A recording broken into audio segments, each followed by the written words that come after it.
мырза, сіз британдық отбасыда дүниеге келдіңіз. Және небәрі 19 жасыңызда рак ауруымен ауыратын адамдардың өмірін 2 есеге ұзартатын генотерапия жасайтын компания аштыңыз. Нақтырақ айтқанда 3 есе. Еш етпейді. Әрі қарай, сіз 24-тесіз, әлі боз боласыз.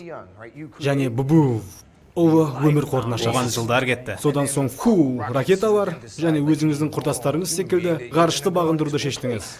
Білесіз бе, мен әрдайым жеріміздегі барлық мәселелердің шешімін тек ғарыштан табамыз деп сенетінмін. Себебі құрлық пен мұхиттардан көптеген дүниелерді тауып, енді бізге шексіз ресурстар бар аспанды неге зерттемеске? Ал фармакомпанияңыздың шексіз ресурстары сіздің шексіз ғарыштағы мақсаттарыңызды орындап жатқан жоқ па?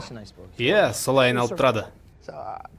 Онда менде сұрақ бар. Осы өмір қорында жұмысты қалай жасайсыздар? Сіз қалай ойлайсыз? Қысқасы, сіздер барлық дәрілерді қалай тестеп өткізесіздер? Эдди, біз ракета жайлы айтуымыз керек. Жоқ, біз мұнда туп-тура жала жайлы айтудамыз. Мен сізді түсінбедім. Бұл деген сөз, сіздің империяңыз өліктердің үстіне құрылған.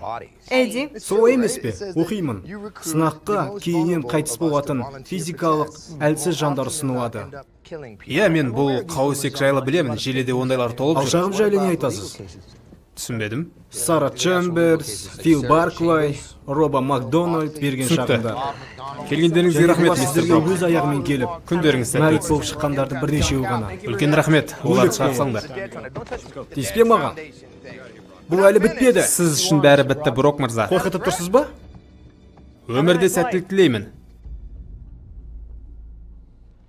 Сенің не айтатынды білемін, бірақ бұл сұмырай барып тұрған шірік адам. Джек егер... Деректі кім берді? Түсінбедім. Ақпаратты кім берді?